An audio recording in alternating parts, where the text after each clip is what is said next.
ये है lecture number 14।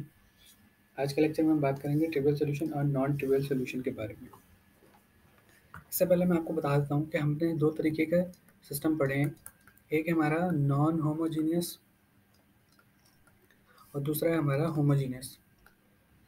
ठीक है जी, होमोजीनियस। और इसमें ब्रैकेट में मैं बता देता हूँ कि हमारे पास इसमें जो कांस्टेंट वाला पार्ट है ना, वो ज़ीरो होता है। लिख के बता देता हूँ, कन्फ्यूजन ना हो। ठीक है, अब इसमें हमारे पास हमने पढ़े हैं दो तरीके के सिस्टम। कंसिस्टेंट होता है हमारे पास, ठीक है, और होता है हमारे पास इनकंसिस्टेंट। सिमिलरली इसमें भी यही दो केसेस होते हैं सिस्टम्स में। एक होता है हमारे पास कंसिस्टेंट और एक होता है हमारे पास इनकंसिस्टेंट। कंसिस्टेंट में हमने नॉन होमोजेनियस में देखे हैं दो तरीके के सॉल्यूशंस, लेक्चर नंबर 2। एक होता है हमारे पास यूनिक सॉल्यूशन, एक होता है हमारे पास इनफाइनाइट मैनी सॉल्यूशन। ठीक है जी, और ये तो हमारे पास होता है नो सॉल्यूशन। ठीक है, इसमें भी इसका मतलब यही होता है, नो सॉल्यूशन। इसमें आता है फर्क। इसमें यूनिक को कहा जाता है ट्रिवियल सॉल्यूशन और इनफाइनाइट मैनी की जगह यहाँ पे लिखा जाता है नॉन ट्रिवियल सॉल्यूशन। मतलब क्या, मैं बता देता हूँ आपको। देखिए, नॉन होमोजेनियस में हमारे पास क्या होता है ना, कंसिस्टेंट में दो तरीके के सॉल्यूशन आते हैं, यूनिक और इनफाइनाइट मैनी। यूनिक का मतलब ये होता है कि एक्स और वाई और जेड की, मतलब कोई भी वेरिएबल्स की या नॉन की सिस्टम में वैल्यू सिर्फ एक हो सकती है, एक से ज़्यादा नहीं हो सकती। ठीक है जी, मतलब मैं अगर कह रहा हूँ एक्स इज इक्वल टू 1 है, तो एक्स इज इक्वल टू 1 ही सेटिस्फाई करेगा। ये पॉसिबल नहीं है कि मैं अगर 2 रखूँ तो वो सेटिस्फाई कर जाए ना, वो गलत हो जाएगा। तो यूनिक वैल्यू आएगी। ठीक है, इनफाइनाइट मैनी में क्या होता है कि मैं हो सकता है 1 से भी सेटिस्फाई कर लूँ एक्स इज इक्वल टू, और एक्स इज इक्वल टू मैं 2 से भी सेटिस्फाई कर पा रहा हूँ। ठीक है जी, तो इसका मतलब क्या है कि मैं एक ही वेरिएबल के बहुत सारे अलग अलग वैल्यूज रख के उस इक्वेशन को सेटिस्फाई कर पा रहा हूँ। तो इसका मतलब है इनफाइनाइट मैनी सोल्यूशन वहाँ पे। अब यहाँ पे आ गया ट्रिवियल सोल्यूशन। देखिए, वहाँ पे जो यूनिक सॉल्यूशन है, यहाँ पे वो ट्रिवियल सॉल्यूशन है। लेकिन ट्रिवियल सॉल्यूशन का यहाँ पे मतलब क्या है, ज़ीरो।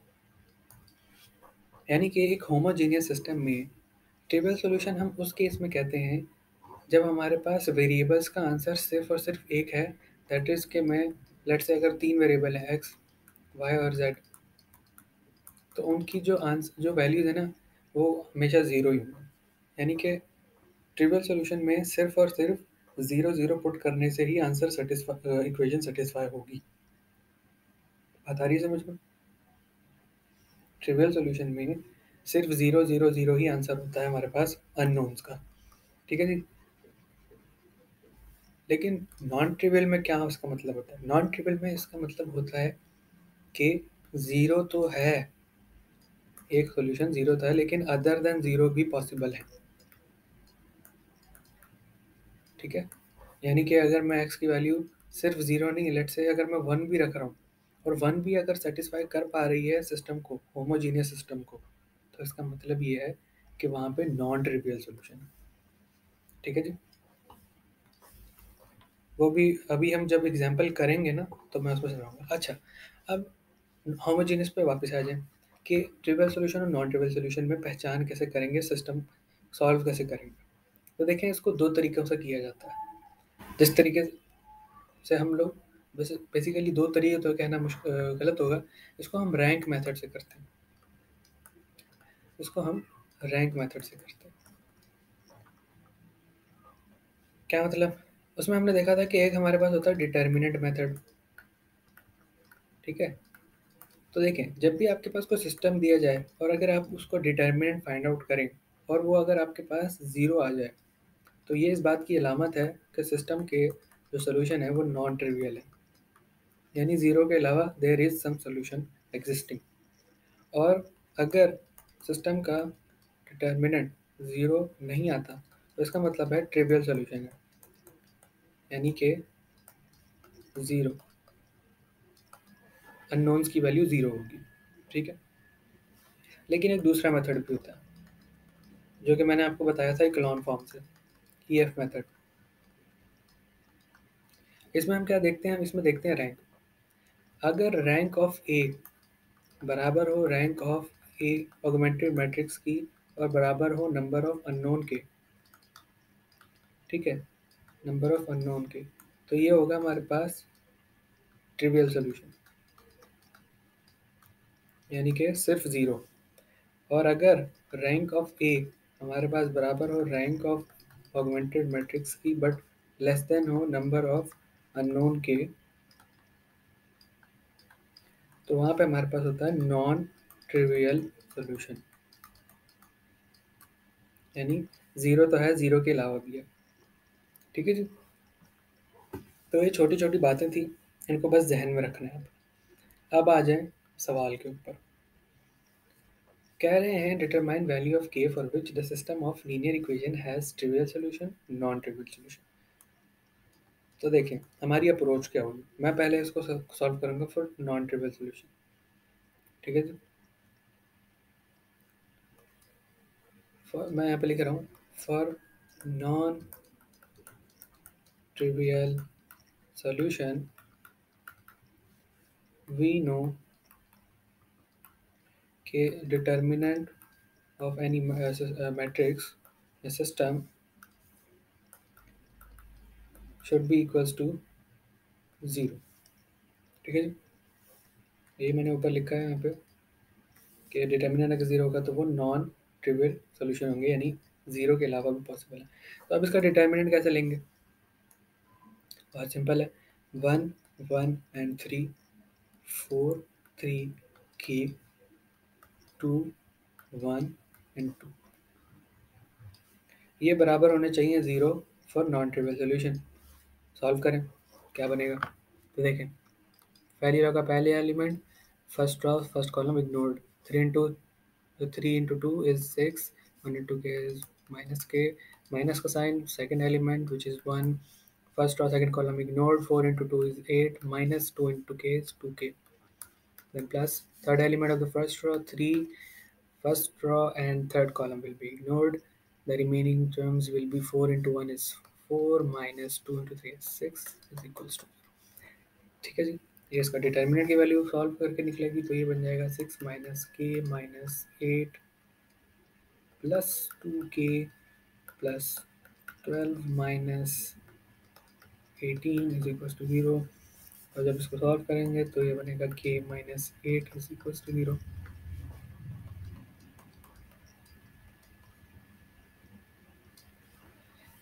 ये क्या बता रहा है आपको, हमने सॉल्व किया, हमने डिटर्मिनेंट निकाला, हमने डिटर्मिनेंट को इक्वल वायलेंट टू ज़ीरो रखा, और सिस्टम ने मुझे ये बताया है कि अगर मैं सिस्टम में, जो कि मुझे गिवन है ये, अगर मैं इस सिस्टम में के की जगह पे, आई रिपीट, के की जगह पे एट रखूं और फिर मैं इसका डिटर्मिनेंट निकालूं तो वो ज़ीरो आएगा।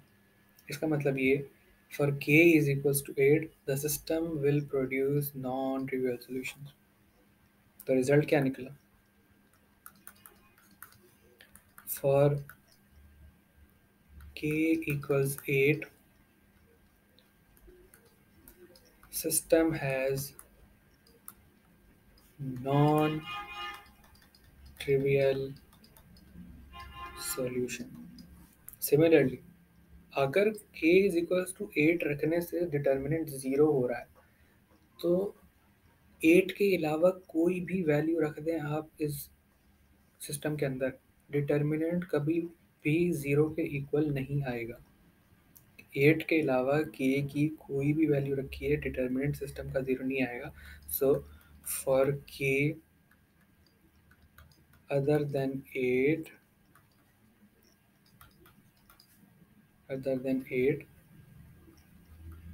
System has trivial solution. ठीक है जी, कि अगर मैं के जगह पे एट के अलावा कोई भी वैल्यू रखूंगा डिटरमिनेंट ज़ीरो नहीं आएगा, सिस्टम ट्रिवियल सोल्यूशन प्रोड्यूस करेगा। ये बात आ गई कि हमने तो यूज़ कर लिया डिटर्मिनेंट मेथड, मैंने ऊपर रैंक मेथड भी मेंशन किया।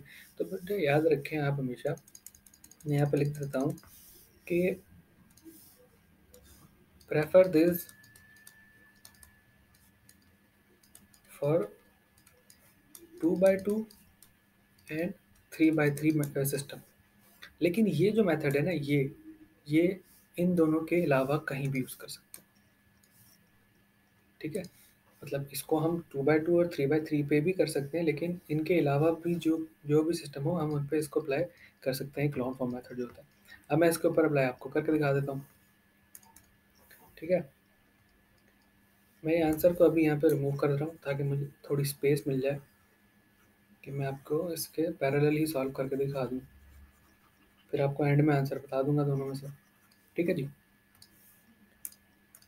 तो देखें, अगर आप इसको इक्लोन फॉर्म से करना चाहें तो क्या बनेगा।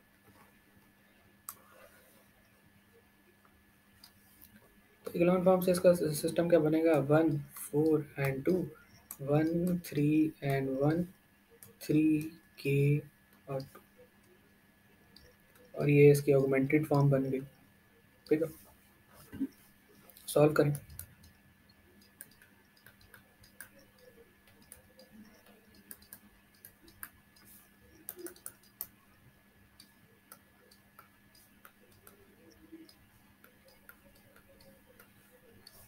देखिए 4 into 1 4, 4 minus 4 0, 4 into 1 4, 3 minus 4 -1, 4 into 3 is 12, k minus 12, 2 into 1 2 minus 2 0, 2 into 1 1 minus 2 -1, 2 into 3 6, 2 minus 6 -4। ना इसको 1 बनाना पड़ेगा, सो -1 R2, ये हो जाएगा आपके पास 1 1 3 0 0 0 0। ये हाँ, इसके ऊपर ऑपरेशन अप्लाई किया तो इसमें थोड़ी चेंजिंग आएगी, ये हो जाएगा 1, ये हो जाएगा 12 माइनस के इस बार, क्योंकि जब माइनस को इससे मल्टीप्लाई करेंगे माइनस का के बनेगा, ये प्लस का 12 इसको पहले लिख दिया, और ये आपके पास सेम रहेगा क्योंकि इस पर तो ऑपरेशन ये प्लान किया। अब यहाँ पे क्या करना पड़ेगा, R3 प्लस R2 करना पड़ेगा, तो फाइनल हमारे पास सिस्टम जो है वो बनेगा 1 1 3 0 0 और 0 0 1 12 माइनस के 0 -1 प्लस 1 0 -4 प्लस 12 माइनस के 8 माइनस के, ठीक है जी। ये आपके पास आंसर बनेगा।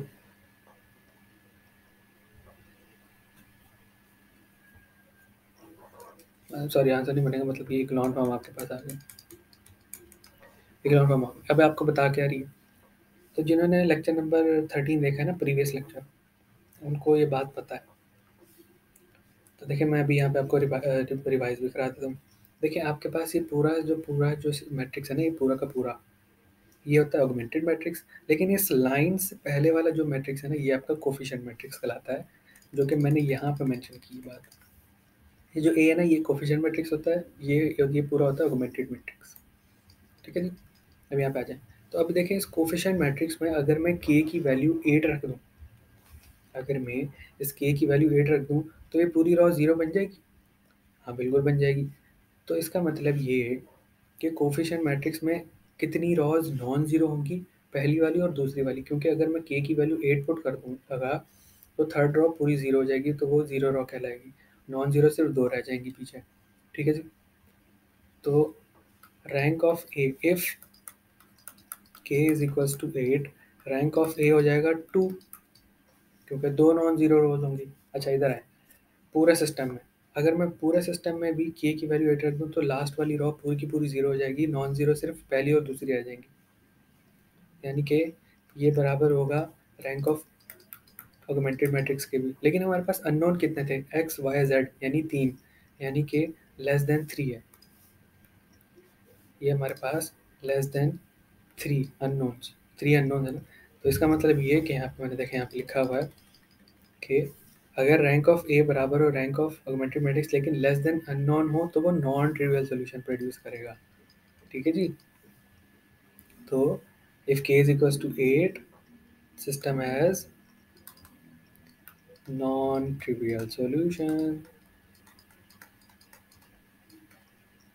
और अगर मैं के अलावा कोई भी वैल्यू पुट कर दूं तो ये रॉ कभी भी जीरो नहीं होगी पूरी तरीके से, यानी कि पूरा सिस्टम का और कोफिशिएंट मैट्रिक्स का रैंक 3 ही रहेगा और अननोन भी 3 है। सो इसका मतलब ये any value other than 8 value of के इफ नॉट पुट, मतलब क्या बोल रहा हूँ मैं, सिंपली इसका मतलब ये है इफ के is not equal to 8, if के is not equal to 8 then system has trivial solution. ठीक है जी, यहाँ पे भी मैंने यही चीज़ लिखी थी, भले ही वीडियो थोड़ा पीछे करके देख लेना, यही बात लिखी थी यहाँ पे। तो दोनों तरीके से बता दिया आपको कि अगर डिटर्मिनेंट से फाइंड आउट करना हो तो किस तरीके से करते हैं। अगर डिटर्मिनेंट ज़ीरो आएगा किसी वैल्यू को पुट करने से तो वो वैल्यू ट्रिवियल सॉल्यूशन प्रोड्यूस करेगी, और अगर ज़ीरो नहीं आएगा तो नॉन सॉरी ज़ीरो आएगा तो नॉन ट्रिवियल करेगी, ज़ीरो नहीं आएगा तो ट्रिवियल होगा। सिमिलरली अगर इकोलॉन फॉर्म से करेंगे तो मैट्रिक्स और ऑगमेंटेड मैट्रिक्स तो दोनों से याद रहे ट्रिवियल एंड नॉन ट्रिवियल सिर्फ और सिर्फ कंसिस्टेंट के केस में हो सकते हैं। इनकंसिस्टेंट मैट्रिक्स में कभी भी सॉल्यूशन नहीं होता। ये मैंने लेक्चर के बिल्कुल शुरू में बात लिखी। तो ये आज का लेक्चर था, उम्मीद करता हूँ आपको समझ आया होगा। और ये मेथड ना आप कहीं अब आपसे कोई भी कभी भी पूछे ना कि बताओ इस लीनियर सिस्टम का trivial solution non trivial solution है, ठीक है, तो वो आप बासानी बता सकते हैं उस बंदे को। ठीक है, ये आप उसको बासानी बता सकते। और एक और चीज़ मैं आपको बताता हूँ, एक और छोटी सी ट्रिक है। मान लें आपके पास सिस्टम है x plus y plus z, और एक और इक्वेशन दी है x plus y plus z की, लेट्स से 2 4 एंड 6, और लेट्स से 5 का हुआ है एंड 8 का हुआ है। ठीक है, और पूछ रहे हैं बताओ सिस्टम के ट्रिवियल सोल्यूशन आएंगे नॉन ट्रिवियल आएंगे। आप इसको देख के बता सकते हो नॉन ट्रिवियल है। उसकी वजह क्या है कि इनके आप ना सिस्टम सिस्टम की अगर आप कंसिस्टेंसी प्रूव भी कर दें तो वो हमेशा इनके जो रैंक्स हैं वो अगर इक्वल आ भी जाएँ वो हमेशा नंबर ऑफ अननोन से कम ही आ सकते हैं, क्योंकि रॉज़ ही 2 हैं और अननोन 3 हैं। तो उस केस में हम बता सकते हैं कि जब भी हमारे पास बिना सॉल्व किए हम कैसे बता सकते हैं कि आपके पास अननोन ज़्यादा है, इक्वेशन कम है, तो आप बता देंगे नॉन ट्रिवियल है। ठीक है, अननोन से मतलब अननोन 3 है, इक्वेशन 3 है, वहाँ पे आपको सॉल्व करना पड़ता है। तो वो सॉल्व करना मैंने आपको सिखा दिया। आज के लिए इतने ही रखते हैं, मुझे दीजिएगा इजाज़त, अपना रखिएगा बहुत ज़्यादा ख्याल। अल्लाह हाफ़िज़।